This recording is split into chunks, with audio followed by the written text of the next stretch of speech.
সবাই যখন মাথা নিচু করে বসে আছে, এমন সময় 80 বছর একজন বুড়ো মানুষ লাঠিতে ভর দিয়ে দাঁড়ায় গেছে। জোরে কোন সুবহানাল্লাহ। দাঁড়াইছে, বসা থাকা যাবে না, দাঁড়ান লাগবে। অন্যায় অপকর্ম দেখলে আর বসা থাকার সুযোগ নাই, সব মুসলমানকে দাঁড়াতে হবে। জোরে কোন কথা ঠিক।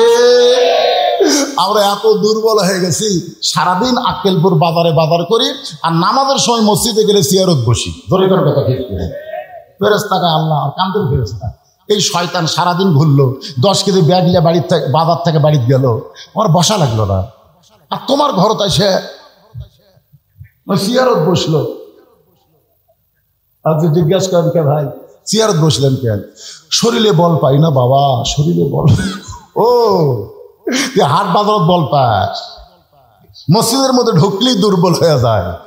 আপনি জানেন জামাত পড়া যেমন ওয়াজিব, কাতার সোজা করা হলো তার চাইতে বড় ওয়াজিব। জোরে কোন কথা ঠিক। সাহাবীরা বললেন, হুজুর কাতার কেমনে সোজা করব? আল্লাহ রাসূল বললেন, পায়ের গোড়ালির সঙ্গে গোড়ালি মিল করে তোমরা কাতার সোজা করো। যেই বেটা চেয়ারে বসে, উনি বসলো কুটি আর গোড়া গেল কুটি। এই জন্য ফতুয়ার কিতাবে বলা হচ্ছে, এইরকম লোক যদি মসজিদে আসে, আপনারা 4-5 জন শক্তিশালী যুবক যারা, ওর চেয়ার সহ ধরবেন। যাই চেয়ারে বসছে আর চেয়ার সহ ধরে, যেরকম আগে ঢুলিত করে নতুন বউ নিয়ে যেত, ঠিক ওইভাবে ঢুলি বেটা চেয়ার সহ ধরে আস্তে করে বারান্দা থবেন। তোর যদি এতই নামাজ পড়ার মন চায়, সামনে কাতার না, এই কাতারের মধ্যে বারান্দা থাক। কারণ তোর কারণে আমাদের জামাত ফাঁকা রাখবো না। জামাতে নামাজ আদায় করতে গেলে কাতার সোজা হবে। জোরে কণ্ঠে। নামাজের মধ্যে যে কয়টা ফরজ আছে, তার মধ্যে একটা ফরজ হলো দাঁড়িয়ে নামাজ পড়া। আল্লাহ কোরআনে বলেছেন, কুমু লিল্লাহি কানিতিন, দাঁড়াও, আনুগত্য নিয়ে দাঁড়াও। চেয়ারে বসলে কোনোদিন আনুগত্য হয় না। নবী সাহাবেরা কোনোদিন চেয়ারে বসে নামাজ পড়েনি। এখন মক্কা মদিনার তা ঘুরে আসা কয়, হুজুর ফতুয়া যতই মারেন মক্কার দিকে আইছি। আরে পাগলা, মক্কা দলিল না, দলিল হলো আল্লাহর কোরআন। ধরে কোন ঠিক না? একটু মনোযোগ দা, কথাগুলো শুনতে হবে। 80 বছর একজন সাহাবী লাঠিতে ভর দে দাঁড়ায় বলতেছে, ইয়াজিদ, তুমি যার মুখে লাঠি ঢুকায় বলতেছো শেষ হয়ে গেছো, ইয়াজিদ রে, যাকে তুমি বলতেছো শেষ হয়ে গেছো, তুমি তারে চিনো না। যদি চিনবার পারতা, এরকম বেয়াদবি তুমি করতে না। তুমি যার মুখে লাঠি ঢোকায় তিরস্কার করতেছো, হোসাইন তুমি শেষ। আমি জানি এইটা কে। আমি 10 বছর একাধারে নবীর বাড়িতে খেদমত করেছি। কয় বছর? আমি একদিন নবীর পাশে দাঁড়ায় আছি, আল্লাহর নবী নফল নামাজের নিয়ত করলেন। নবী যখন রুকুর থেকে সেজদাত গেছে, এমন সময় যার মুখে লাঠি ঢুকাইছো ওই হোসাইন তখন ছোট্ট ছিল, কুত থেকে দৌড়ে এসে নবীর পিঠে চড়ে বলতেছে, চল ঘোড়া চল, চল ঘোড়া চল। আমি দৌড়ে গিয়ে হোসাইনকে নবীর পিঠ থেকে নামাবার চাই, কিন্তু আল্লাহ নবী নামাজ পড়া অবস্থায় হাতের ইশারা করলেন নামাজ না। কিন্তু যখন হোসাইন নবীর পিঠে থাকার পরে এক সময় বলতেছে, যে ঘোড়া চলে না, এই ঘোড়ার পিঠে বসে আমি থাকবো না। এবারে ছোট্ট হোসেন রাগ করে যখন চলে যায়, এক সময় নবী নামাজ শেষ করে যখন সালাম ফেরায়, আমি বললাম, ইয়া রাসূলুল্লাহ, হোসেন বেয়াদবি করতেছিল আপনার পিঠে চড়ে, চল ঘোড়া চল, চল ঘোড়া চল। আমি তখন হোসেনকে পিঠ থেকে নামাবার চাইলাম, অথচ আপনি ইশারা করলেন নামাজ না, কারণ কি? রাসূল বলে, আনাস রে, আমি হোসেনকে পিঠ থেকে নামাবার চাইছিলাম, কিন্তু নামাজের মালিক আল্লাহ ডাকল, হাবিব, আপনার পিঠে চড়েছে এই বাচ্চা ঘোড়া খেলতেছে, আমি আল্লাহ তাকে এতই ভালোবাসি, যতক্ষণ আপনার পিঠে বসে থাকবে আপনি তাকে পিঠ থেকে নামাবেন না। যে হোসাইন নানার পিঠে চড়ে চল ঘোড়া চল, চল ঘোড়া চল বলে, নানা যাকে আদর করে মুখের চুমা খায়, আর তুমি সেই মুখের মধ্যে লাঠি ঢুকায় বলতেছো হোসাইন তুমি শেষ। সাহাবীরা নবীর ওয়াজ শুনতেছে, পাগলের মতন নবী যখন কথা বলে, সাহাবীরা অন্তরের খাতায় সেটা নোট করে। জোরে কোন সুবহানাল্লাহ।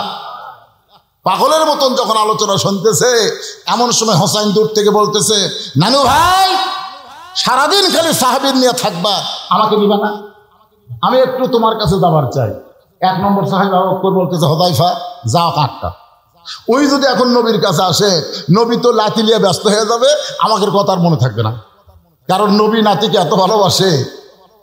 আবু বকরের কথা মতো হুযায়ফাতুল ইয়ামিন এক দৌড়ে গিয়ে হোসেনকে বুকের মধ্যে নিয়ে বলে, হোসাইন এখন তুমি নানার কাছে যাইও না, কারণ তোমার নানা এত দামি দামি ওয়াজ করতেছে আর সাহাবীরা পাগলের মতন ওয়াজ শুনতেছে, এখন নানার কাছে যাইও না। সঙ্গে সঙ্গে হোসেন চিল্লায় বলে, রে নানার সাহাবীরা, আমার নানাকে চিনো বলে আমাকে নানার কাছে যাবার দিচ্ছ না? আজকে শুনে নাও, যে নানার ওয়াজ শুনতে তোমরা পাগল, ওই নানার চাইতে আমি কোনো অংশে ছোট না। যেই কইছে কোন অংশে ছোট না, সঙ্গে সঙ্গে ওই সাহাবীদের মধ্যে একজন ওয়াজ শুনতেছিল, তার নাম হলো আলী। ধরে কেন তার নাম কি? রাসূল বলেছে, আনা মাদিনাতুল ইলমে ওয়া আলিউ বাবুহা, আমি হচ্ছে ইলমের শহর, আলী হচ্ছে সেই শহরের দরওয়াজা। তাহলে কেমন শ্রোতা চিন্তা করেন। কিন্তু এই কথা শোনার পরে আলী আর বসে থাকলেন না, এক দৌড়ে এসে হুযায়ফার কোল থেকে হোসেনকে কাইডা নিয়ে বলতেছে, এই পুচকা, কার সঙ্গে তুলনা করিস? ওরাফানা লাকা যিকরাক, যাকে আল্লাহ তাআলা সবার উপরে সম্মান দান করেছে, জোরে কাম সুবহানাল্লাহ। আর তুই বলিস এই নানার চাইতে আমি কোন অংশে ছোট না? এ মুখ দিয়ে কি আজে বাজে কথা বলিস? এই বলে মুখের উপরে এত ঠাসি মারছে, নিচের দাঁত উপরে লব কাটে গেছে। এক সময় হযরত আলী যখন হোসেনের মুখ থেকে হাতটা টান দেয়, সঙ্গে সঙ্গে হোসেন বলে, রে নানার সাহাবীরা, আগে আমি একজন সাহাবীর কোলে ছিলাম, এবার আমার বাবার কোল থেকে বলতেছি, ওই নানার চাইতে আমি অনেক বড়। যেই বলছে নানার চাইতে বড়, ওই সাহাবীদের মধ্যে একজন শ্রোতা, যার নাম হলো হযরত উমর। ধরে তার নাম কি? উমর চিৎকার করে বলে, আলী রে, আমার নবীর সঙ্গে বেয়াদবি সহ্য করতে পারবো না, তোমার হোসেনকে তুমি সামাল দাও। সঙ্গে সঙ্গে আলী যখন হোসেনকে নিয়ে যাবার চায়, এমন সময় আল্লাহর নবী দাঁড়িয়ে বললেন, রে আলী, আমার কলিজাকে আমার কাছ থেকে আলাদা করিস না। বলতেছেন আমার নাতিকে, আল্লাহ রাসূল বলতেছে আমার কলিজাকে আমার কাছ থেকে আলাদা করিস না। সঙ্গে সঙ্গে হযরত আলী যখন হোসেনকে ছাইড়া দেয়, হোসেন এক দৌড়ে এসে নবীর বুকে ঝাঁপ দেয়, বলে, না না, আমি আমার জীবনের চাইতে আপনাকে বেশি ভালোবাসি। না না, আপনার ওই সাহাবী আপনার কাছে আসবার দেয়নি, এ কারণে রাগ করে বলছি নানার চাইতে ছোট না। কিন্তু আমার বাপ কি কাম করলো দেখেন, দেখেন লব কাটা অক্ত বের করে দিছে, রাগ করে বলছি নানার চাইতে অনেক বড়। আল্লাহ রাসূল মুসকে মুসকে হাসে আর কয়, এ কথাটা তুমি একলাই বলো, আমি যখন একলা থাকবো তখন বলো।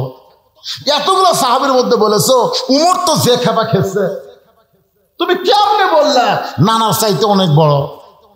হোসেন বলতেছে হিসাব করে। ওমর কয়, হোসেন কি হিসাব আছে?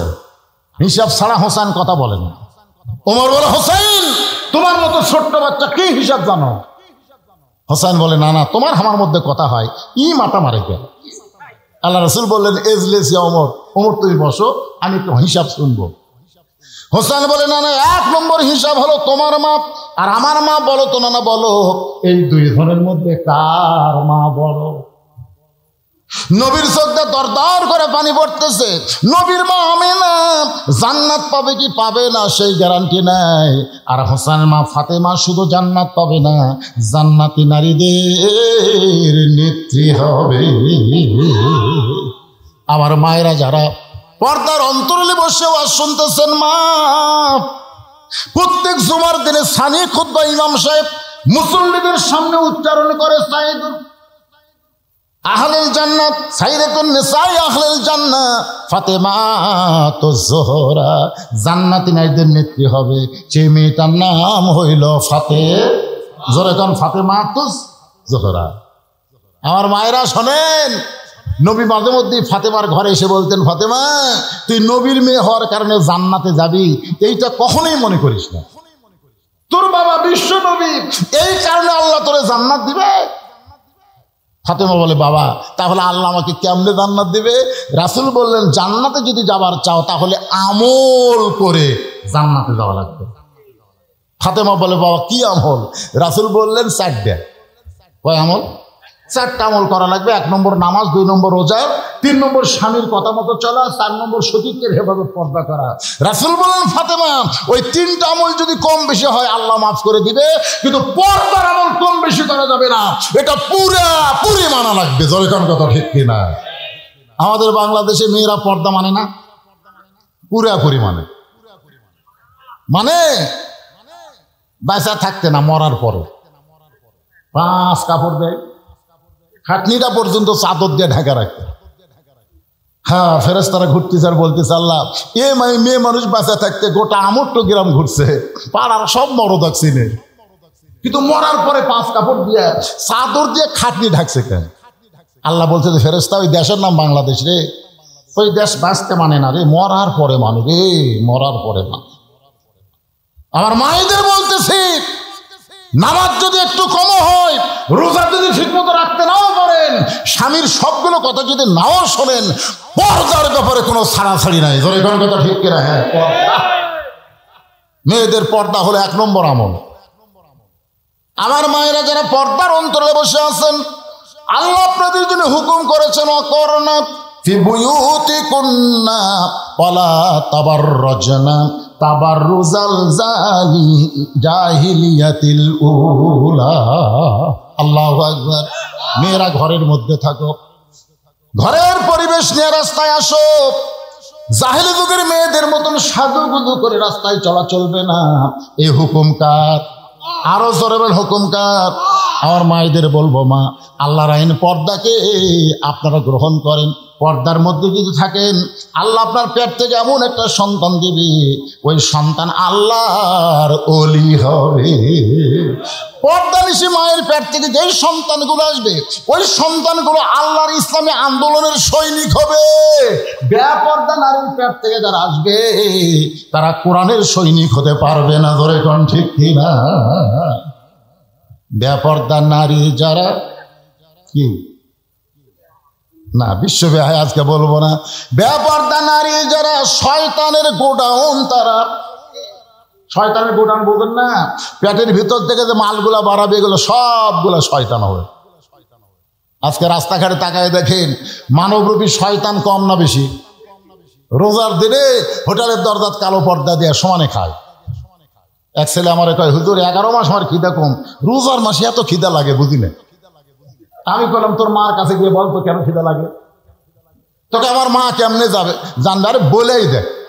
ও মায়ের কাছে গিয়ে বলতেছে, মা 11 মাস আমার খিদা কম, রোজার মাসে এত খিদা লাগে কেন? মা বলতেছে, তোর দাদি এই সর্বনাশ করছে। তুই যখন আমার পেটে ছিলি তখন তোর দাদি আমাকে সত্য দিল যে রোজা রাখা যাবে না, রোজা রাখলে পেটেটা যদি শুকা যায়, এই জন্য জোর করে আমাকে রোজা ভাঙ্গাইছে। আমি রোজার মাসে খাইছি, তুইও খাইছিস। রোজার মাসে পেটের ভিতরে তোর খাওয়ার অভ্যাস আছে, বাইরে এসে তুই রোজা থাকবার পারবি? এই জন্য মা যদি ভালো হয়, পেটের বাচ্চা আল্লাহর ওলি হয়, ভালো একটা সন্তান যদি চান, একটা ভালো মায়ের দরকার। ধরে কোন কথা ঠিক না? আপনারা বলেন তো, হাসান হোসেন যে মায়ের পেট থেকে হয়েছে, এই মাটা কেমন? আজকে সেও আমি পুরোপুরি আপনাদের করব না। আমার মা বোনদের কথা বলতে গিয়ে বললাম, মা ফাতেমার চরিত্র গ্রহণ করা লাগবে। এমন পর্দার মধ্যে ফাতেমা ছিল, রাতের অন্ধকারেই দুনিয়া থেকে বিদায় নিয়েছে, রাতের অন্ধকারে তাকে দাফন করা হলো। দাফন করার সময় কোনো মানুষ ছিল না, একজন মানুষ তাকে দাফন করে আল্লাহর কাছে ফরিয়াদ করলেন, আল্লাহ ফাতেমা পর্দা নিশি, আমি স্বামী হইয়া দোয়া করতেছি, আল্লাহ তার পর্দাকে কবুল করে নাও। এ দোয়া করার সঙ্গে সঙ্গে তাকে দেখে সামনে কয়েকটা পুরাতন কবর দেখা যায়। এই মাত্র ফাতেমার কবর দিছে, সেই নতুন কবর আর নাই। গোটা জান্নাতুল বাগে হযরত আলী দৌড়াই, ফাতেমার কবর, ফাতেমার কবর। এখনই ফাতেমার কবর দিলাম, সেই কবরটা গেল কোন জায়গায়? আল্লাহ ডাক দিল, আলী রে, ফাতেমা পর্দা নিশি, আমি আল্লাহ জোহরা ডিগ্রি দিয়া ফাতেমার কবরটাকেও কিয়ামত পর্যন্ত পর্দা করে দিয়েছি। এখন মায়েরা যদি ফাতেমার সঙ্গে জান্নাতে যাবার চায়, তাহলে পর্দার দরকার আছে না নাই? দরকার আছে না নাই? আমার মায়েদের আলোচনা এখন সমাপ্ত করে মরবো আমরা কার জন্য? মুসা বলতেছে, আল্লাহ মৃত্যুকে পছন্দ করার 2 নম্বর কারণ হলো, আমার মৃত্যুটা কেবলমাত্র আপনার জন্য অক্ষ করেছি।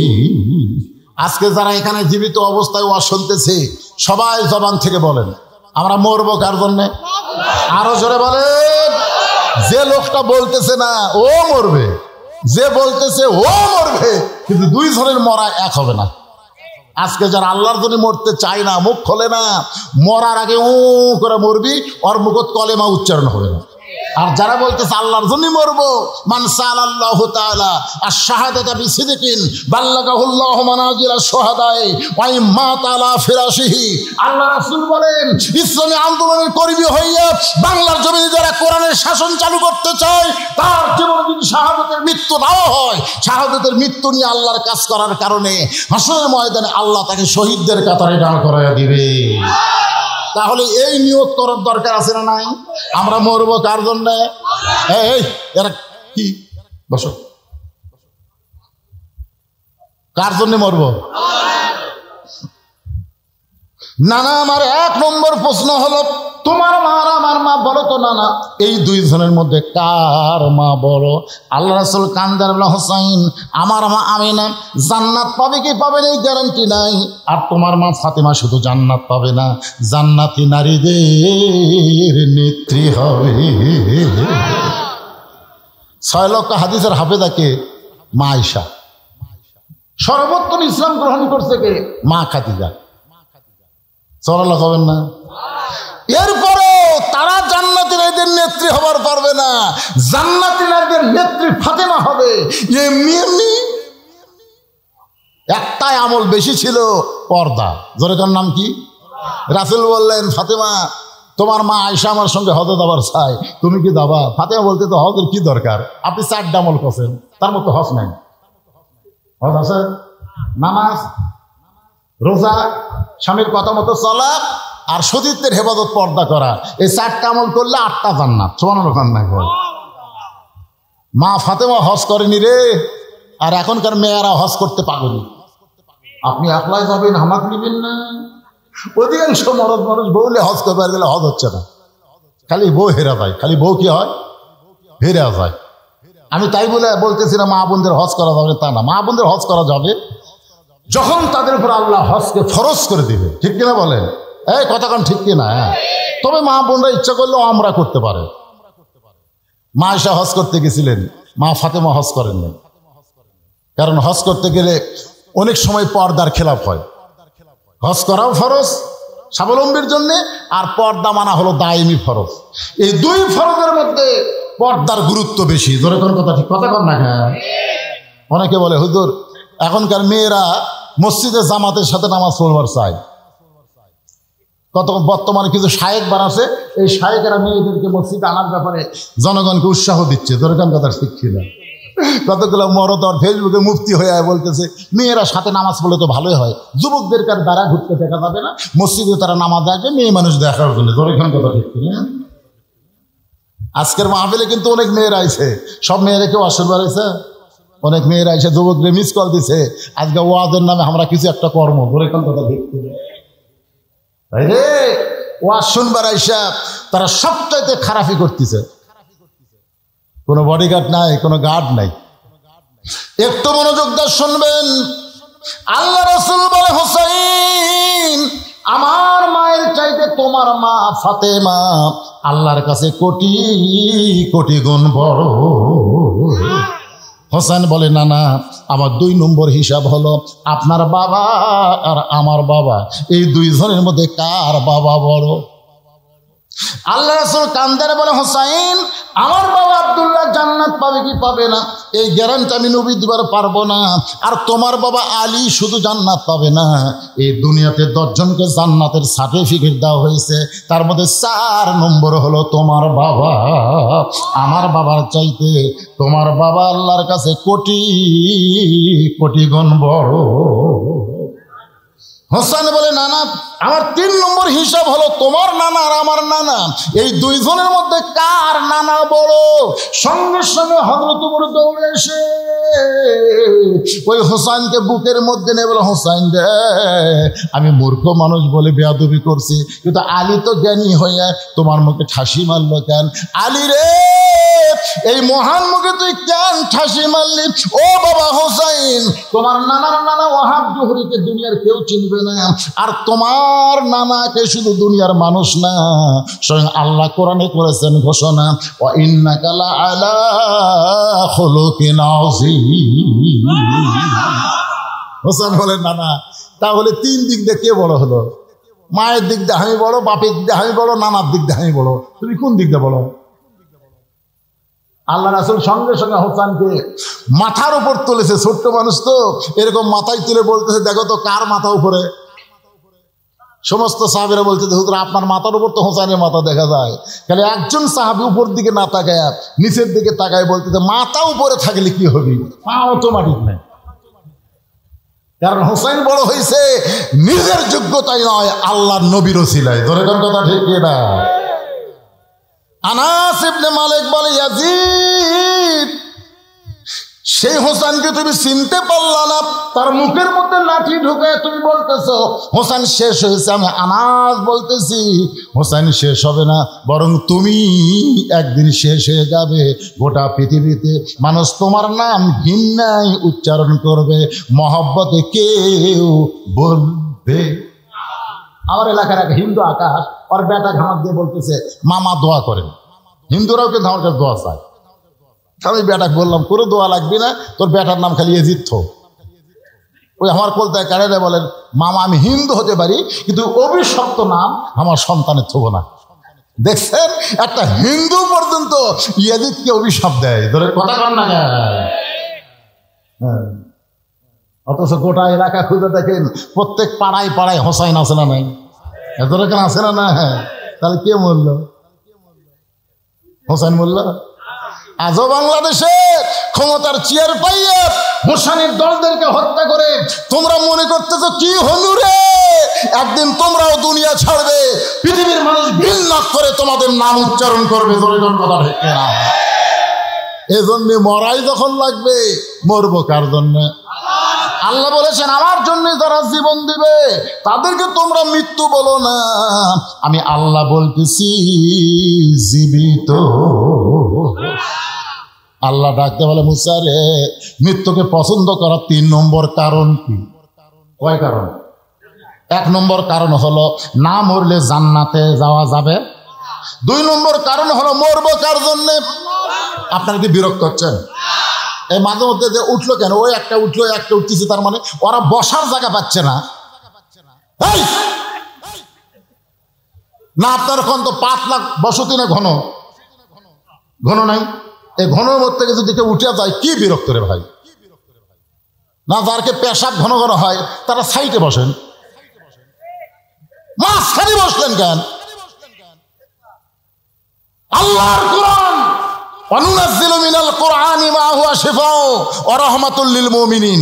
আল্লাহ বলেছেন, কোরআনের মহব্বত কলিজার মধ্যে নেওয়া আসন, কোরআনের ওসিলায় পেশাব জাতীয় যত ব্যারাম আছে আল্লাহ ভালো করে দিবে। এরকম ঠিক না? আপনি কি কবার চান? কোরআনের পাওয়ার কম না বেশি? আর সেই কোরআনের ওয়াজ শুনতেছেন। মৃত্যুকে পছন্দ করার 3টা কারণ, 2টার কারণ কেবল কইছি, 3 নম্বর মজার কারণ এখনো বলিনি। ওঠেন কেন ভাই? সারা রাত চলবি না? সারা রাত কেন চলবে? কেমন করে ঘুমাও তুমি ফজর করে কাজা, এমনও হতে পারে তোমার জোহরে জানাজা। তখন আমরা বলবো ফজর কাজা হওয়ার কারণ হলো আমরা ওয়াজ শুনছি, আর ওয়াজ শোনার পরে এমন ঘুমায় গেছি আমরা চেতন পাইনি। এই জন্যে আপনাদের এলাকায় খেয়াল করে দেখবেন, মসজিদের কোনো মুয়াজ্জিন ওয়াজ শোনে না। আপনি দেখবেন মুয়াজ্জিনরা কিন্তু ওয়াজ শোনে না, কেন? ওয়াজ শুনবার গেলে ফজরের নামাজের আযান দিবার পারবে না। ধরে ঠিক না? তো ভাইজান, আমরা এমন সময় ওয়াজ শেষ করব, আমাদের ওয়াজও শোনা হবে, আবার ফজরের নামাজ জামাতের সঙ্গে আদায় হবে। ধরে কোন ঠিক? ফজরের নামাজ বাড়িতে পড়লে হবে? রাসূল বলেছেন, 2টা নামাজ কেউ যদি জামাতে নামাজ না পড়ে, মুনাফিকের মৃত্যু হবে তার। একটা হলো ফজর, আর একটা হলো ইশা। এই 2টা নামাজ আমাদের জামাতে আদায় করা লাগবে। কথা কর না কেন? কথা কর না কেন? বাড়িতে খালি হোকা হোক মারতেছেন, হবে না। ফজরের নামাজ যদি আমরা জামাতে পড়তে চাই, সময় মতো আলোচনা শেষ করব। এবার মৃত্যুকে পছন্দ করার 3 নম্বর কারণ বলার আগে আমি একটা গান গাবো। গানটা একটু মনোযোগ দিয়ে শোনেন যুবকেরা। তোমরা তো বহু গান পাচ্ছ, এখন আবার নতুন একটা গান বাড়াইছে, একটা মানুষ হইয়া তুমি কয়জন রে বিলাও মন, মুখে তোমার মিষ্টি কথা অন্তর কয়লার মতন। যাই হোক, গানটা কি আমি পুরোপুরি বলতেছি না, কিন্তু একটু ঝাঁকি দিলাম, যুবকেরা বুঝতে পারছে। একজন মানুষ হইয়া তুমি কয়জনকে বিলাও মন, দেহ থাকে মসজিদে মন থাকে বাহিরে। এরকম মুসল্লি আছে না? মসজিদের মধ্যে ঢুকেছে, আয় আয় সবাই নামাজ পড়া চলে গেছে, মুই একলাই। জুতা চোর চিন্তা করে কেউ তো নাই, মুই একলাই। আর জুতা কুটি খুঁজিয়া দেখে দরজাত নাই। আস্তে আস্তে ওর কাছে এসে দেখে ওর কাছেই বাক্স, ওই বাক্সর মধ্যে 1000 টাকা নতুন জুতা থুইয়া ওই নামাজ পড়তেছে। চোর মনে করতেছে 4 রাকাত সুন্নত পড়তে অনেক টাইম লাগবে, আমি এই সুযোগে জুতাটা নিয়ে যাই। ওই কেবল জুতা হাত দিতেই ওই নামাজ বাদ দিয়ে খফ করে হাত দিচ্ছে। চোর বলছে, ভাই আপনি তো নামাজ পড়তেছেন, নামাজে বলতেছিল জিহাতুল কাবা ওয়া জুতা। আমার মুখ আছে কাবার দিকে, চোখ আছে জুতার দিকে, আমার জুতা চুরি করবো? চোর কয় আল্লাহ কে রে? আল্লাহ কয় একজন জুতা চোর, একজন নামাজ চোর। আজকে মসজিদের মধ্যে ঢুকি, দেহ ঢুকলেও মন ঢোকে না। ধরে কোন কথা ঠিক? একটু মনোযোগ দিয়ে শুনবেন, যে গানটা আমি গাইতেছি গানটা একটু মনোযোগ দিয়ে শুনবেন যুবকেরা। কত ভাইরাল গান তোমরা শুনলে, এই গানগুলো তোমরা মনে রাখতে পারো না। চলতে পথে 2 দিন থামিলাম, যাবার কালে একজন আরো দেখা না পাইলাম, কতজনকে কত কি দিলাম, যাবার কালে একজন আরো দেখা না পাইলাম। ও আমার সাদের মালা যাই রে ছিঁড়ে, রইব না আর বেশি দিন তোদের মাজারে। ডাক দিয়াছেন, হ্যাঁ একজন কথা, বাদ বাকি দয়াল মারতেছে। ডাক দিয়াছেন আল্লাহ আমারে, রইব না আর বেশি দিন তোদের মাজারে। চলতে পথে 2 দিন, ধরে কোন কয় দিন? আয় গার কাজ করে দেখতেছে। কি দেখতেছেন ভাই? কই শয়তান, ঠিক না? এমন আযাব দিবে রে ভাই, কবরের ওই মাটিতে গলা ফেটে রক্ত ঝরবে চিৎকারের ওই চোটেতে। কিন্তু যেদিন ডাক পড়িবে কবর মাঝে যাইতে, জোগাড় কিছু করছো বন্ধু তার মাঝে বিছাইতে। যে কোনো সময় আমাদের সামনে মৃত্যু আছে না নাই? সামনে না পিছনে? কথা কয় না। খুব মনে করতেছেন আমি মৃত্যুকে ড্যাঙ্গায় সামনে যাবো। জিল্লুর রহমান যখন দুনিয়া থেকে বিদায় নিচ্ছে, ওই সময় একজন ঘোষক মাইক না বলতেছে 5 স্তরের নিরাপত্তা আছে, 5 স্তরের। Army, RAB, BGB, police, answer বাহিনী, তোমরা কি প্রস্তুত? আমি যেই বাড়িতে ছিলাম ওই বাড়িও কিন্তু মুক্তিযোদ্ধার বাড়ি, তখন এরকম রাইফেল তুলে ঠাস ঠাস করে ফাঁকা গুলি করতেছে। মুনকির নাকির বলতেছে আল্লাহ, যে হারে নিরাপত্তা দেওয়া শুরু হলো আমরা কি ফেরত যাবো? আপনারা কি মনে করতেছেন মুনকির নাকির ফেরত যাবে? কি করবে?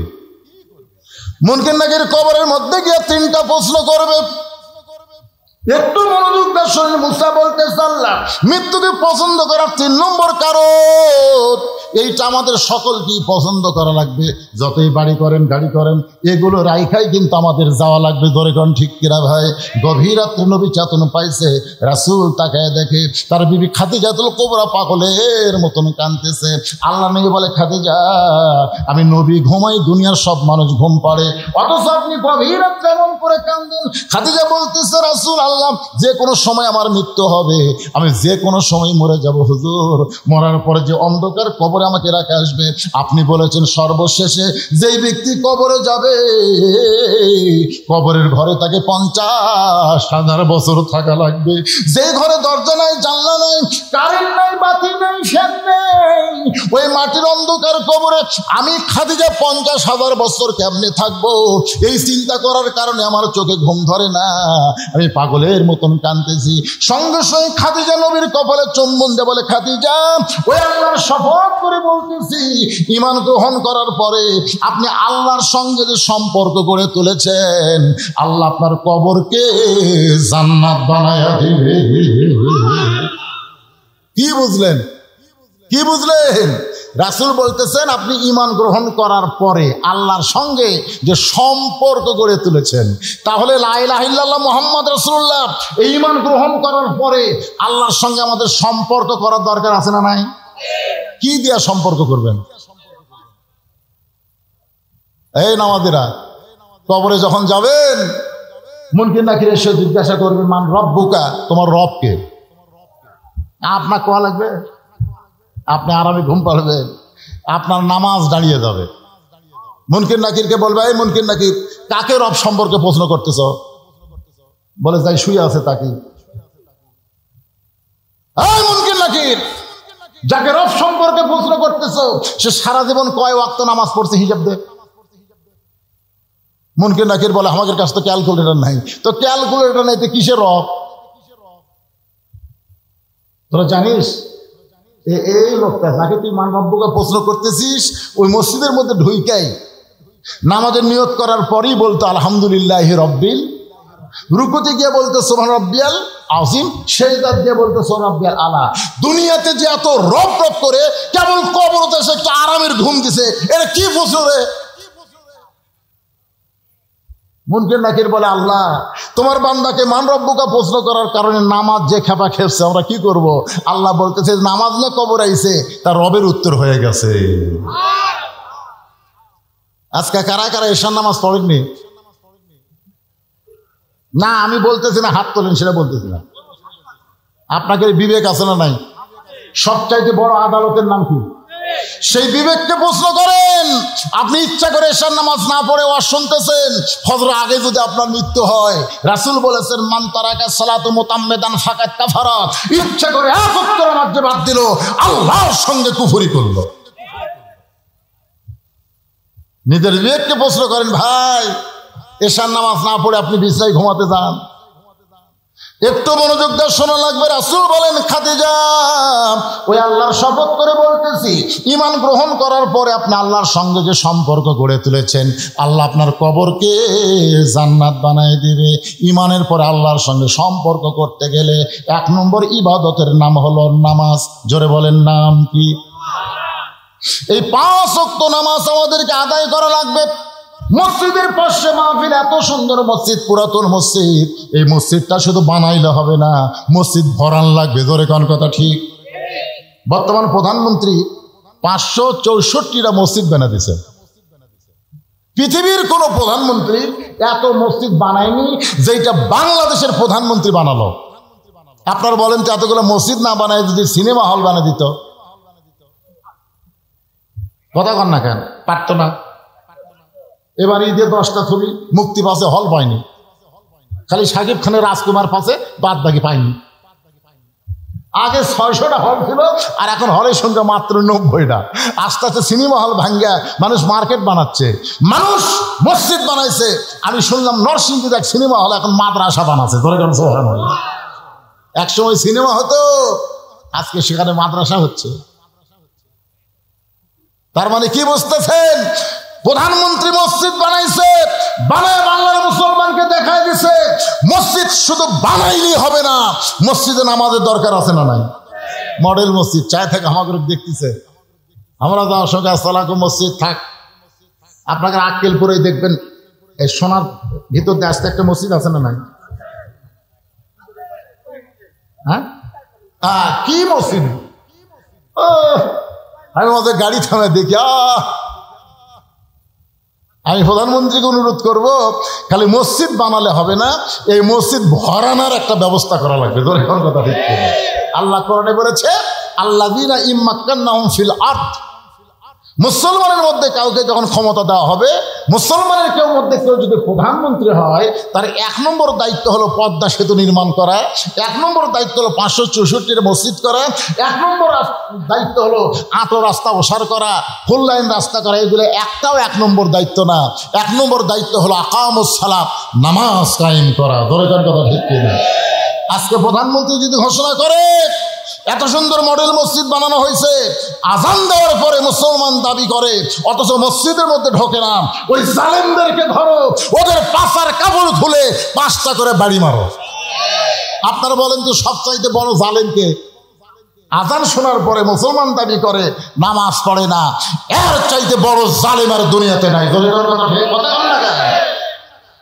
পুলিশদেরকে বলতেছে ওই আজান দেওয়ার সময় যারা বাহিরে ঘুরতেছে ধরে পাছার উপর 5টা করে বাড়ি বসাও। আজকে আমি পুলিশ ভাইকে বলবো, আলেমদেরকে না ধরে জালিমদের ধরেন। উল্টা হয়ে গেছে, উল্টা হয়ে গেছে। জালেমদের না ধরে আলেমদের ধরতেছে। আপনি কি মনে করতেছেন খালি সরকারে আইন করে দেখুক 5টা করে বাড়ি বসালে মুয়াজ্জিন আজান দেওয়া লাগবে? আজানের আগেই খালি ঘড়ি দেখতে। আমি সরকার প্রধানকে বলবো, শুধু মসজিদ বানালে হবে না, আল্লাহর সঙ্গে সম্পর্ক গড়াইতে গেলে আমাদের যুবকদেরকে নামাজ আদায় করা লাগবে। হয়তো বলতেছেন হুজুর যুবক বয়সে কেন? আর নামাজ এমন একটা ইবাদত ভাইজান, এইটা সব বয়সে হয় না। নামাজটা ধরতে হবে 7 বছর থেকে তালিম, আর 10 বছর থেকে জোর করে। এই নামাজটা যদি আদায় করতে পারেন, সম্পর্ক হবে কার সাথে? রাসূল বলে, খাদিজা ওই আল্লাহর শপথ করে বলতেছি, ঈমান গ্রহণ করার পরে আল্লাহর সঙ্গে সম্পর্ক গড়েছেন, আল্লাহ আপনার কবরকে জান্নাত বানায়া দিবে। খাদিজা বলতেছে, ইয়া রাসূলুল্লাহ, আমার বিশ্বাস আমার কবর আল্লাহ জান্নাত বানায় দিবে, কিন্তু হুজুর আপনার কাছে যদি কিছু চাই আপনি কি আমার দিবেন না? রাসূল বলে, খাদিজা নাউজুবিল্লাহ, 3 বার বলো নাউজুবিল্লাহ, নাউজুবিল্লাহ, নাউজুবিল্লাহ। নবী বুঝাই দিলেন, কেউ যদি কিছু পাবার চাও আল্লাহ ছাড়া নবীর কাছেও চাওয়া চলবে। আল্লাহর ধন নবীরে দিয়ে, আল্লাহ আছে গায়েব হইয়া, নবীর ধন খাজা নিয়া শুয়ে আছে আজমিরে, কেউ ফিরে না খালি হাতে, খাজা রে তোর দরবারেতে। ইয়াকা নাবুদু ওয়া ইয়াকা নাস্তাইন। নামাজের মাধ্যমে বান্দার সম্পর্ক আল্লাহর কাছে এমন হবে, ওই বান্দা জীবন দিবে কিন্তু আল্লাহ ছাড়া অন্য কারো কাছে সাহায্য চাবে না। একমাত্র সাহায্য করার মালিক কে? ফিলিস্তিনি মুসলমান প্রতিদিন মসজিদে যায়, কেউ নামাজ আদায় করার পারে, আর কেউ দুনিয়া থেকে বিদায় নেই, প্রতিদিন যায়। ঈদের দিনেও গুলি করা হলো, 122 জন ফিলিস্তিনি মুসলমানকে ওরা হত্যা করলো। এরপরেও মুসলমানকে তো যাওয়া বন্ধ করে দেয়নি। কেন যাচ্ছে? কেউ আদায় করতেছে নামাজ, আর কেউ আল্লাহর কাছে পৌঁছে যাচ্ছে। ধরে এখন সুবহানাল্লাহ। একটু মনোযোগ দেন। খাদিজা বলে, রাসূলুল্লাহ আপনি 3 বার নাউজুবিল্লাহ বলার কথা কেন বললেন? 3 বার নাউজুবিল্লাহ বলার কথা কেন বললেন? রাসূল বলে, খাদিজা আল্লাহ ছাড়া নবীর কাছে চাওয়া চলবে না। খাদিজা বলে, হুজুর আপনার কাছে এমন একটা জিনিস চাই, সেইটা আল্লাহর দেওয়ার মতন ক্ষমতা নাই। নবী সুনকে বলে, খাদিজা আপনি আমার কাছে কি চান যেটা আল্লাহ দিবার পারবে না? খাদিজা বলে, হুজুর আপনি দীর্ঘ 37 বছর পর যখন গাড়ে সুরের মধ্যে ঢুকলেন, ওই গাড়ে সুরের মধ্যে আপনি একটা সাধনা করলেন, ওই সাধনা করার পরে আল্লাহ তাআলা কোরআনের 5টা আয়াত প্রথম আপনার উপর নাজিল করলো। প্রথম কোরআনের 5টা আয়াত, জোরে বলেন কয় আয়াত? খেয়াল করেন হুজুর, আপনি আর গাড়ির সুরের মধ্যে যান, গাড়ি হীরার মধ্যে যান নাই, জাবালে নূরের মধ্যে আপনি যান নাই। আপনি আসার পরে আমি খেয়াল করে দেখলাম আপনি পরনের যে জুব্বাটা, যেই জুব্বা পরা অবস্থায় ফেরেশতা জিবরাইল আপনার সঙ্গে কোলাকুলি করছে, যেই জুব্বা পরা অবস্থায় আল্লাহ তাআলা আপনার উপর কোরআনে আয়াত নাজিল করছে, ওই জুব্বাটা আপনি যত্ন করে রাইখা দিয়েছেন। আমার মনে বড় আশা, আমি মরে যাওয়ার পর এই জুব্বাটা আমার কাফনের কাপড় দিয়া দিবেন। ওই জুব্বাটা যদি কাফনের কাপড় পায়, আমার বিশ্বাস কবরে কোনো আযাব এই খাদিজার দেহ স্পর্শ করবে না। কারণ এই জুব্বা সাধারণ কোনো জুব্বা না, ওই জুব্বার সঙ্গে আল্লাহর কোরআনের সম্পর্ক রয়েছে। মুসা বলতেছে আল্লাহ মৃত্যুকে পছন্দ করার 3 নম্বর কারণ, এই কারণ বলবার জন্য একটা গান গাইছি। গানটা আপনারা বুঝবার পারছেন কিনা জানি না, ভাইজান একটু মনোযোগ দিয়ে শুনবেন। ওই 3 নম্বর কারণ বলার আগ দিয়া আমি মা খাদিজাকে আপনাদের সামনে উপস্থাপন করে খাদিজা বলতেছে, হুজুর যার সাথে কোরআনের সম্পর্ক আছে তার দাম বেড়ে যায়। আমি সেই কোরআনের পরশের জুব্বাটা আমার কাফনের কাপড় হিসাবে দিবার চাই। আপনারা বলেন তো এই কোরআনের সম্পর্ক যার সাথে তার দাম কম না বেশি? বেশি। একই কাছের কাঠ দিয়ে 3টা জিনিস বানাচ্ছে, একটা হলো খাট, একটা সোফা আর একটা রেহাল। আপনারা বলেন তো 3টার মধ্যে দাম বেশি কার? রেহালের। আপনাকে যদি বলা হয় ভাই ওই খাটটা দিয়ে রেহালটা নাও তো, আমি আজকে বলতেছি বাইতুল মুকাদ্দাস আর বাইতুল্লাহ। রাসূল বললেন বাইতুল্লাহর দাম বেশি আর বাইতুল মুকাদ্দাসের সম্মান বেশি। বাইতুল্লাহ আব্রাহা বাদশা ধ্বংস করে বেড়াইছিল, আবাবিল পাখি দিয়ে আল্লাহ সাইজ করে দিয়েছে। আর বাইতুল মুকাদ্দাস ইহুদিরা দখল করবার চায়, এ পর্যন্ত আল্লাহ আবাবিল পাখি পাঠায়নি, 32,000 ফিলিস্তিনকে তারা হত্যা করেছে। ধরে কথা কন না কেন? বর্তমান প্রধানমন্ত্রী পর্যন্ত আফসোস করেছে ওরা শিশু বাচ্চাদেরকে টার্গেট করে হত্যা করতেছে। কারণ ফিলিস্তিনের এক মা বলেছে পৃথিবীর অনেক মায়েরা সন্তান জন্ম দেয় আর আমরা কোনো সন্তান জন্ম দেই না, আমরা একটা মুজাহিদের জন্ম দেই। ধরে কোন সুবহানাল্লাহ। এই কথা বলার পর থেকেই ইহুদিরা টার্গেট করছে এই বাচ্চাগুলো সাইজ করবার। প্রায় 20,000-এর মতন ছোট বাচ্চাদেরকে তারা হত্যা করছে। ওই বাচ্চারাই হবে সৈনিক। আর আমাদের বাচ্চাগুলো সব মোবাইল দিয়ে ভাত খায়, মোবাইল ছাড়া কান্না বন্ধ হয় না। ধরে কথা কর না কেন? আমাদের গুলো মাল হচ্ছে মাল। এরা বড় হলে কি হবে আল্লাহ ভালো জানে। কি 7 বছর থেকে নামাজের তালিম দেওয়া লাগবে। রাজি আছেন? কতক্ষণ রাজি আছেন? 10 বছর থেকে জোর করে নামাজ ধরান লাগবে। আপনি যদি আপনার সন্তানকে নামাজ ধরাবার পারেন, ওর হাতে যতই 4G 5G মোবাইল দেন, ওই কোনোদিন অশ্লীল ভিডিও দেখবে না। দরজা বন্ধ করে দেখবার চাইলে ইমান বলবে পাগলা তোর বাপ মা ঘুমালে কি হবে, আল্লাহ ঘুমাই নিলে কি করতেছে?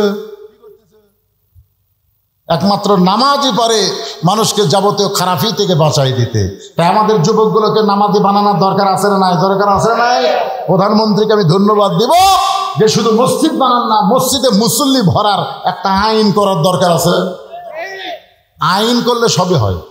করোনা যখন আইছিল আমরা সারা জীবন ওয়াজ করছি 3 জায়গায় ফাঁক রাখা যাবে না, তার মধ্যে একটা হলো কাতারে কোনো ফাঁক রাখা যাবে না। আমি সারা জীবন ওয়াজ করলাম ফাঁক বন্ধের। এক চৌকিদার এসে বলতেছে ভাই মসজিদে 5 ওয়াক্ত নামাজ 10 জনের বেশি ঢোকা নিষেধ, জুমার দিনে 12 জনের উপর চলবে না। পরের জুম্মায় দেখি রং লিয়ে আসে 2 হাত পর পর দাগ দিয়ে দিচ্ছে। আমি বললাম চৌকিদার সাহেব কি করেন? বলে হুজুর ফাঁক ফাঁক করে নামাজ পড়া লাগবে। সারা জীবন ওয়াজ করলাম ফাঁক বন্ধ করো, আর করোনা এসে ফাঁক করে দিল। আমি যদি বলি ভাই ফাঁক বন্ধ করেন, না হুজুর মরবো নাকি? আপনি বলেন তো মারার মালিককে? মারার মালিককে। কিন্তু করোনা এসে বোঝা গেল যে আল্লাহর কোনো পাওয়ার নাই, সব পাওয়ার হলো করোনা। সেই সময় কিন্তু প্রাইমারি বন্ধ ছিল, কিন্তু হাফেজি মাদ্রাসা একটাও বন্ধ ছিল না। আপনারা জানেন করোনার সময় প্রাইমারি কি কথা কন না কেন, প্রাইমারি বন্ধ, হাফেজি মাদ্রাসা হলো। ওই সময় অনেক ছোট ছোট বাচ্চাদেরকে আমার মাদ্রাসায় ভর্তি করে দিল। আমি বাবাদেরকে বললাম খবর কি? বলে প্রাইমারি কোন দিন খুলবে হুজুর জানি না, এরা তো শয়তান হয়ে যাচ্ছে, এই জন্য আপনার মাদ্রাসা ভর্তি করে দিলাম। একে একে 37 জন ছাত্র যখন ভর্তি হলো, একদিন আমি ছাত্রদের নিয়ে মসজিদে দোয়া করলাম আল্লাহ এই করোনা আরো 3 বছর থাকে। সবাই বলে হুজুর এই দোয়া খেন। বলে করোনা যত থাকবে সব প্রাইমারি বন্ধ হবে, মাদ্রাসাগুলো চালু হবে। জোরে খাওয়ার কথা ঠিক কিনা? এই যে এবার ভোটে ফেল করছে হাসানুল হক ইনু, নাম শুনছেন? উনি প্রধানমন্ত্রীকে বললেন যে প্রাইমারি ছোট ছোট বাচ্চা করোনা হওয়ার কারণে যদি বন্ধ হয়ে যায়, হাফেজি মাদ্রাসাও বন্ধ করা দরকার। কেন ওখানে তো ছোট ছোট বাচ্চারা পড়ে। প্রধানমন্ত্রী বললেন প্রাইমারি হলো নাপাক আর হাফিজি মাদ্রাসা হলো পাক। পাককে কোনোদিন করোনা ধরে না, করোনা ধরে নাফাকদেরকে। জোরে কোন কথা ঠিক কিনা? সেদিন থেকে হাসানুল ইনু আর মিনন এরা দুইজন নাস্তিক অনুবীক্ষণ যন্ত্র নিয়ে খোঁজা শুরু করলো। কোন হাফিজি মাদ্রাসা দেখলে একটা ছাত্র মরে সেটাই প্রধানমন্ত্রীর সামনে তুলে ধরবে। কিন্তু আল্লাহর কি কাম, গোটা বাংলাদেশের কোন মাদ্রাসার একটা বাচ্চা করোনা হয়ে মারা যায়নি। ধরে কোনো কথা ঠিক কিনা? কারণ কি? কারণ হলো আপনি সকালবেলা গিয়ে দেখবেন ওরা পেশাব করতেছে, আপনি দেখেন না কেন? পেশাব করবার দেখ কি কাজ কে রে বাবা, এত কাশিস কেন? পেশাব নিংড়াই হুজুর। না কাশলে পেশাব নিংড়িবি? পানি খরচ করে উজু করে, উজু করলে কেন? আল্লাহর কোরআন সে পড়ি হুজুর, পবিত্র না হলে কোরআন ধরা যাবে? ছোট ছোট বাচ্চারা পেশাব করে পানি নেয়, উজু করে আল্লাহর কোরআন হাতে নিচ্ছে। সুবহানাল্লাহ, কোরআনের সাথে সম্পর্ক করতেছে। আর প্রাইমারি গুলে পিঠের ওপর ব্যাগলা খাড়া হয়ে পেশাব করতেছে। আমি বললাম কে রে পাগলা, বস রে বস, বসে থাকে পেশাব কর, খাড়া হয়ে করিস। কোন ক্লাসে পড়িস? তুই পড়িস? চাচা তো কেমনে পেশাব করা লাগে তোর স্যার শিখাইনি? বসে থাকে খর। চাচাকে যে কি কর, প্রাইমারি পেশাবখানা যায় দেখি আমার স্যারই খাড়া হয়ে পেশাব করে। চাচা আমার স্যারই করে। এখন আপনি বলেন আপনার মাসুম বাচ্চাকে আপনি আকদম বাকদমের সাথে সম্পর্ক করবেন না আল্লাহর কোরআনের সঙ্গে সম্পর্ক রাখবেন? কোরআনের সঙ্গে সম্পর্ক যদি করতে চান একটু মনোযোগ দেন। খাদিজা বলে রাসূলুল্লাহ ওই কাপড়টা জুব্বাটা আমার কাফনের কাপড় হিসাবে যদি দেন, ওই কোরআনের পরশ থাকার কারণে আমার কবরে যত আযাব আসুক না কেন আমার দেহ আযাব স্পর্শ করবে না। রাসূল বলে খাদিজা আমি নবী বলতেছি, ঈমান গ্রহণ করার পরে আল্লাহর সঙ্গে সম্পর্ক করে চলেছেন, আল্লাহ আপনার কবরকে জান্নাত বানায় দিবে। মুসা বলতেছে আল্লাহ মৃত্যুকে পছন্দ করার 3 নম্বর কারণ হলো এই দুনিয়া থেকে আমাদের যাওয়াই লাগবে। দুনিয়া হলো ক্ষণস্থায়ী, আখিরাত হলো চিরস্থায়ী। এই দুনিয়া হলো ক্ষণস্থায়ী, আখিরাত হলো চিরস্থায়ী। মৃত্যুর মাধ্যমে মৃত্যুকে পছন্দ করার 3 নম্বর কারণ হলো এই ক্ষণস্থায়ী জীবনের পরিসমাপ্তি হবে, চিরস্থায়ী জীবন আল্লাহ আমাদেরকে দিয়ে দিবে। আপনারা সত্যি করে বলেন তো, দুনিয়ার জীবন চিরস্থায়ী না ক্ষণস্থায়ী? আর আখিরাত আপনাদের কাছে কোনটা ভালো, ক্ষণস্থায়ী না চিরস্থায়ী? মরবার সামনে আল্লাহর হুকুম তো হবি রে ভাই। আল্লাহ বলেছে লা তামুতুন্না ইল্লা ওয়া আনতুম মুসলিমুন, মুসলমান না হয়ে তোমরা কেউ মরো না। বর্তমানে বাংলাদেশে আমরা যারা মরতেছি আমরা কি মুসলমান হয়ে মরবার পারতেছি? ইমাম গাজ্জালি বলেছেন মরার পরে লাশটা দেখো। পুরুষ মানুষের লাশ দেখো, মরার আগে খুব সুন্দর ছিল কিন্তু মরার পরে সাইজ খারাপ, বুঝবা এই লোকটা বেঈমান হয়ে মারা গেছে। মরার আগে চেহারা খারাপ ছিল, দেখতে কালো ছিল, কিন্তু মরার পরে চেহারা আলোকিত হয়ে গেল, বুঝবা ওই লোকটা ঈমানের সাথে মৃত্যুবরণ করেছে। আমরা যদি ঈমান নিয়ে মরবার চাই, আজকে যে আলোচনা আমি দীর্ঘ সময় ধরে করলাম, এই আলোচনা মোতাবেক আমল করার দরকার আছে না নাই? দরকার আছে না নাই? 1 নম্বর আমল হলো আজকে আমরা ফজরের নামাজ জামাতের সঙ্গে আদায় করব। এশার নামাজ কে পড়েননি কে পড়ছেন আমি হাত তুলতে বলি নাই, কিন্তু আজকে আলোচনা শোনার পরে ফজরের নামাজ কারা কারা পড়বেন না, কারা কারা ফজর পড়বেন না, ভালো করে শোনেন, কারা কারা ফজর পড়বেন না তারা একটা হাত তোলেন। তার মানে একজন কারা কারা ফজর নামাজ পড়বেন 2 হাত তুলে আমার আল্লাহ দেখা দেন। লিল্লাহি হাত নামান। আমাকে এখানে বলেছে হুজুর এখানে আপনার কোনো কালেকশনের দরকার নেই, তার মানে এইটা কোনো কালেকশনের মাহফিল নয়, এখানে হচ্ছে মুসল্লি কালেকশন। আপনারা বলেন তো যে হারে ফজর নামাজ পড়ার জন্য হাত তুলছেন, কিরে এটা ঝাঁকির মাথা তুলছেন নাকি?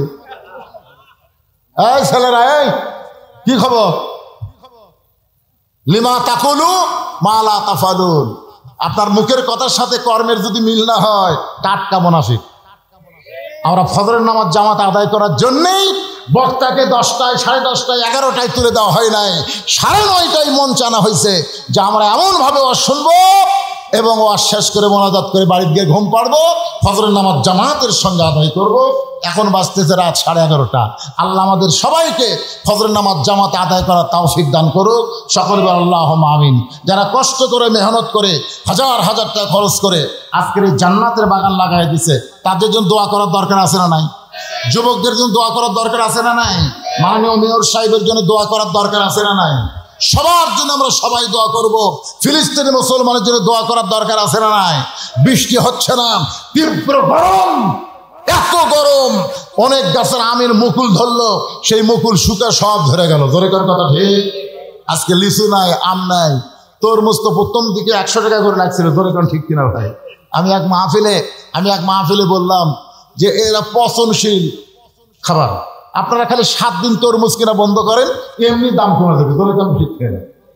আমার এই ওয়াজটা এত ভাইরাল হলো, রমজান মাসে ওয়াজ, সবাই খাই 7 দিন খাবো না রে, কি হবে? কেউ আর তরমুজ কিনবার যায় না, পচন শুরু হয়ে গেল গরমে। তরমুজের দাম এক ধাপে 100 থেকে 30 আসলো। ধরে কারণ ঠিক কিনা? আমাদের বাংলাদেশে কতগুলো অসাধু ব্যবসায়ী সময় মতো তারা দাম বাড়ায়, আবার গরমের কারণে তরমুজের দাম কিন্তু বাড়তেছে। ধরে কোন কথা শিখি না কত এই আবার 60 গেছে। এই যে তীব্র তাপদাহ চলতেছে, আমি আবার দেখলাম যে মে মাস থেকে নাকি আরো তাপ বাড়বে। আপনারা কোনদিন শুনছেন বাংলাদেশে 44 ডিগ্রি তাপমাত্রা শুনছেন? হায় হায় রে, আজকে দুবাই বন্যা হলো আর বাংলাদেশে পানি হয় না। পানি হওয়ার জন্য দোয়া করার দরকার আছে না নাই? আরে ভাই, মাঝখান থেকে উঠেন কেন রে ভাই? এখন দোয়ার জন্য আমরা মহতাজ হব আল্লাহর কাছে, এই সময় ওঠেন কেন? সবাই ইস্তেগফার পড়েন। আস্তাগফিরুল্লাহাল্লাযী লা ইলাহা ইল্লা হুয়াল হাইয়ুল কাইয়ুম ওয়া আতুবু ইলাইহি। জি কি হবে? আরে শোনেন, এই যে ওয়াজ শোনা, আবু জেহেল সারা রাত শুনছে। আপনারা কি আবু জেহেল গ্রুপ হবেন? আবু বকর সারা রাত শোনেনি, যেটুকু শুনছে সামিনা ও তাআনা ওইটা আবার গ্রহণ করছে। বুঝছেন? ফজরের নামাজ পড়ে রাসূল তাকায় দেখে সমস্ত সাহাবীর চোখ সাদা, একটা সাহাবীর চোখ লাল। আল্লাহ রাসূল বললেন, সবার চোখ সাদা, তোমার চোখ লাল কেন? তখন বলে, হুজুর আমি এশার নামাজ পড়ে বিছনাত গেছিলাম, আল্লাহুম্মা বিইসমিকা আমুতু আহইয়া, এই দোয়া পড়ার সাথে সাথে মৃত্যু আমার এমন স্মরণে হলো যে আমি যদি ঘুমিয়ে যাই আর এই ঘুমের মধ্যে যদি মরে যাই, এই জন্য আমি আর ঘুমাতে পারি না হুজুর। সারা রাত আমি কোরআন শরীফ পড়ছি, সারা রাত আমি তওবা তাসবিহ করছি, নামাজ পড়ছি, কান্নাকাটি করার কারণে আমার চোখ দুইটা রক্তের মতন লাল হয়ে গেছে। বেলাল যখন আযান দিল, আমি আবার মসজিদে আসলাম। এই কথা শোনার পরে রাসূল বললেন, নাউযুবিল্লাহ নাউযুবিল্লাহ নাউযুবিল্লাহ। সাহাবীরা বললেন, হুজুর যেই লোকটার ঘুম না পাইলা সারা রাত কান্নাকাটি করছে, কোরআন শরীফ পড়ছে, নফল ইবাদত করছে, তওবা করছে, আর আপনি নাউযুবিল্লাহ বললেন? রাসূল বললেন, মা ইয়ান্তিকু আনিল হাওয়া ইন হুয়া ইল্লা ওয়াহয়ুন ইউহা। এই নতুন ইসলাম তুমি কোথায় পেলে? আমি নবী এশার নামাজ পড়ার পরে বাড়িতে যাই আমার বউ নিয়ে ঘুম পাড়ি। আমি নবী বউ বুকের মধ্যে নিয়ে ঘুম পাড়ি। তোর বউ নাই? তোকে আমার বউ আছে। তো তুই যখন সারা রাত কান্নাকাটি করলি, তোর বউ কি করলো?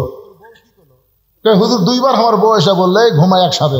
এই কি ঘুম রে, মরার কথা ফের হয়ে গেছে, আমার ঘুম আছে নাকি? রাসূল বললেন, আমি বউ নিয়ে ঘুম পাড়ি আর তুই সারা রাত কান্দিস। এই নতুন ইসলাম কোথায় পারি বল? আপনার বলেন, এশার নামাজের পরে কি ঘুম পড়া দরকার আছে না নাই? সাহাবীরা বললেন, হুজুর তাড়াতাড়ি ঘুমানোর কারণ? রাসূল বললেন, তাহাজ্জুদের মহব্বত আর ফজরের জামাত। তাহাজ্জুদের মহব্বত, তাহাজ্জুদ কোনো নামাজ না, 5 ওয়াক্ত নামাজ পড়ার পরে আল্লাহর মহব্বত যখন কলিজার মধ্যে জারি হয়ে যায়, ওই ব্যক্তি তাহাজ্জুদের নামাজ ধরে। ধরে কোন কথা হে? এখন রাসূল বললেন, তাহাজ্জুদের মহব্বত, ফজরের জামাত। কেউ যদি এশার নামাজ জামাত ধরে, সারা রাত ঘুম পারলে ইবাদতের সমান সওয়াব আল্লাহ দিয়ে দিবে। তাহলে ঘুমানোর কথা ইসলামে আছে না নাই? আমি নবী বলে ঘুম পাড়ি আর তুই সারা রাত কান্দিস। তা আপনারা যা শুনছেন আলহামদুলিল্লাহ, রাত 12টা কি আর 1টা কি? যেটুকু শুনছেন এইটুকু আমাদের আমল করার দরকার আছে না? নাই দরকার আছে না? হ্যাঁ, আমাদের আমল করা লাগবে ভাইজান। এই যারা বলতেছে না 12টা 1টা পর্যন্ত, খুঁজলে দেখেন ওর মসজিদও দেখা যায় না। আপনি খুঁজে দেখেন এই সকল লোক ও শোনার পটু, কিন্তু আমল করার পটু না।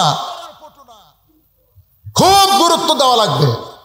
ইচ্ছা করলে আমাকে 10:30 দিবার পারতো, কমিটির লোকেরা পারতো না, কিন্তু বেশি রাত করবে না বলেই আমাকে 9:30টায় তেতে দিচ্ছে। আমরা সেই জুয়ান কি বয়স নাই যে ঘড়ির দিকে না তাকায় ঘন্টার পর ঘন্টা ওয়াজ করবো, সেই বয়স আছে? ওয়াজের বয়স হলো 38 বছর রে, এখন রিটায়ার করা লাগবে। 1-1 ঘন্টার উপর ওয়াজ চলবি না। আজকে আপনি করো 2 ঘন্টা শুনে দিলেন, কয় ঘন্টা? 9:30 থেকে এখন 11:40 বাজতেছে, 2 ঘন্টা ওয়াজ হলো। আলহামদুলিল্লাহ কন, আলহামদুলিল্লাহ। সারা তো ওয়াজ শুনবি। আল্লাহুম্মা সাল্লি আলা মুহাম্মদ, আল্লাহুম্মা বারিক আলা মুহাম্মদ। মোনাজাতের পরে আমার লেখা একটা বই আছে, সুন্নাতের বাগান, মাত্র 50 টাকা হাদিয়া। এটা কিন্তু বইয়ের দাম না, হাদিয়া আমার এতিমদের জন্য আপনারা দিবেন, বিনিময়ে বইটা পাবেন। 50 টাকা হাদিয়া দান করার সওয়াব, আর বিনিময়ে বইটা আপনারা পাবেন। মোনাজাতের পরে আপনারা নিয়ে যাবেন। আল্লাহুম্মা আমিন, আল্লাহুম্মা আনতাস সালাম ওয়া মিনকাস সালাম, তাবারাকতা ইয়া যাল জালালি ওয়াল ইকরাম। মাবুদ, সেই মাগরিবের নামাজের পর থেকে কঠিন গরমকে উপেক্ষা করে তোমার বান্দা বান্দিরা আল্লাহ আরামের বাড়ি ঘুমকে বাদ দিয়া আল্লাহ জান্নাতের বাগানে বসে বসে আলোচনা শোনার শেষে আমি গুনাহগারের সঙ্গে রহমতের দরজায় ফকির হয়ে দোকানা হাত তুলেছি। মেহেরবানি করে আজকের মাহফিল আমাদের সকলের হেদায়েতের জন্য, নাজাতের জন্য, জান্নাতের জন্য কবুল করো। এই মাহফিলের শুরু থেকে শেষ পর্যন্ত যতটুকু আলোচনা হয়েছে এর মধ্যে যদি ত্রুটি হয়, ভুল হয়, মাফ করে দিও। এর যা হাদিয়া মঞ্জুর করো। সোনার মদিনায় নবী পাকের রওজা মোবারকে আল্লাহ কবুল করে নিও। মদিনা কত সুন্দর নাম মদিনা। মদিনার মানুষটা যে কত সুন্দর ছিল, ইমানের হালে কেউ যদি তার চাঁদ ভরা মুখ একবার দেখতে পায়, আল্লাহ তার জন্য জাহান নামের আগুন হারাম করে দেয়। কত স্বপ্ন দেখেছি জীবনে, এমন একটা স্বপ্ন আমাদের দেখার তৌফিক দিও যে স্বপ্নে নবীদের সোনামুখ আমাদের নসিব হয়ে যায়। তামাম আম্বিয়ায়ে কেরাম, আসহাবে কেরাম, তাবিনে কেরাম, তাবিনে কেরাম, তামাম পৃথিবীর মাটির নিচে যত মুমিন মুমিনা আছে আল্লাহ সকলের আরওয়াহ পরে হাদিয়া কবুল করো। ও মাবুদ, আমরা যারা হাত তুলেছি আমাদের জনম দুঃখনী মা যাদের কবরে গেছে, ছোট্ট একটা শব্দ হলো মা। এই নামের যে কি মধু, যাদের মা নাই তারাই বুঝতেছে। এই দরদের মা যাদের কবরে গেছে, আল্লাহ মেহেরবানি করে মায়ের কবরকে জান্নাতের টুকরা বানিয়ে দাও।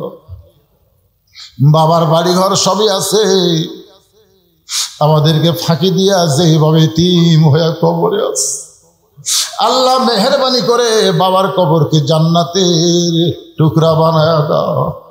আল্লাহ যেই বাড়িতে ছিলাম, মুক্তিযোদ্ধার বাড়ি, তার বাবা চৌধুরী তার আমলে বাড়ি বানাইছে, আজও সেই বাড়িখানা আছে। ও মাবুদ মাওলা, আজকে বারবার সেই বাবার কথাই মুরব্বী বলতেছিল। বাবার কথা এখন মুখে উচ্চারণ করা যায়, কিন্তু বাবা নাই রে, অন্ধকার কবরে গেছে, মা নাই রে, কবরে গেছে। আল্লাহ তোমার দরবারে বলি, রব্বি রাহমহুমা কামা রব্বায়ানি সগীরা। আমাদের দাদা দাদি, নানা নানি, আত্মীয় স্বজন, শ্বশুর শাশুড়ি যাদের কবরে গেছে, আল্লাহ কবরবাসীদের মাফ করে দাও। এই পশ্চিম আমট্ট মসজিদকে কিয়ামত পর্যন্ত কবুল করো। তোমার যেই বান্দারা কষ্ট করে মেহনত করে গরমের দিনে জান্নাতের বাগান লাগাইছে, তাদের সকলকেই জান্নাতি কবুল করো।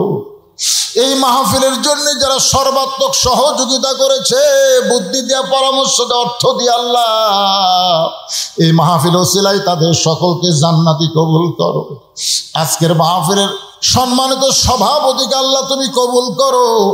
আজকের মাহফিলের সম্মানিত প্রধান অতিথিকে মেয়র সাহেবকে আল্লাহ তুমি কবুল করো।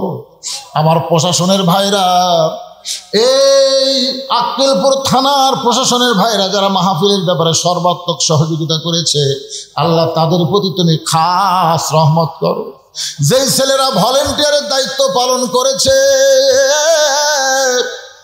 রাস্তা দিয়ে গাড়ি চলাচল করতো, গাড়ি ঘোড়া বন্ধ করে দিয়া মাহফিলের সৌন্দর্য যারা বর্ধন করেছে, আল্লাহ তাদের সকলকে 5 ওয়াক্ত নামাজি কবুল করো। আল্লাহ মায়েদের জন্য দোয়া করি, আল্লাহ আমার মায়েরা পর্দানিশি কবুল করো, এমন পর্দা গ্রহণ করার তৌফিক দাও। মা ফাতেমার সঙ্গে যেন আমার মায়েরা জান্নাতি হয়, আল্লাহ কবুল করো। আমি সহ আমরা যারা অসুস্থ হাত তুলেছি, আল্লাহ সুস্থতার নিয়ামত দান করে দাও। অনেকে অনেকভাবে দোয়া চেয়েছে, আল্লাহ সকলের হকে দোয়াকে কবুল করো। আল্লাহ গোটা বিশ্বের মুসলমানকে হেফাজত করো। ফিলিস্তিন মুসলমানকে আল্লাহ তুমি বিজয় দাও। তোমার বাইতুল মুকাদ্দাস মুসলমানকে তুমি দিয়ে দাও। আল্লাহ আল্লাহ আসমানের বালা আসমানে নাও, জমিনের বালা জমিনে ডাবায়া দাও।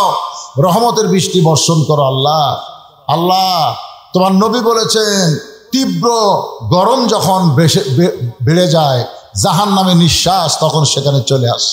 আল্লাহ আমাদের পাপে আমাদেরকে গ্রেফতার করো না, আল্লাহ আমাদের মাফ করে দাও। আল্লাহ আমাদের মাফ করে দিয়ে রহমতের বৃষ্টি বর্ষণ করো। বৈশাখের ঝড় বৃষ্টি দিও না আল্লাহ, কোনো গজব দিও না। মাঠে ময়দানে যে ফসলগুলো আছে, আল্লাহ নিরাপত্তার সাথে ফসলগুলো মুসলমানের আমাদের সকলের বাড়িতে আসার তৌফিক দিয়ে দাও। আল্লাহ আক্কেলপুরে ব্যবসা বাণিজ্যের মধ্যে যারা লিপ্ত আছে, ব্যবসা বাণিজ্যে বরকত দিয়ে দিও। চাকরি বাকরিকে করলে চাকরির মধ্যে বরকত দিয়ে দিও। মজুর খেতে খামারে কাজ কাম করে, আল্লাহ তাদের দৈহিক শক্তি বাড়ায় দাও। সবাইকে 5 ওয়াক্ত নামাজি কবুল করো।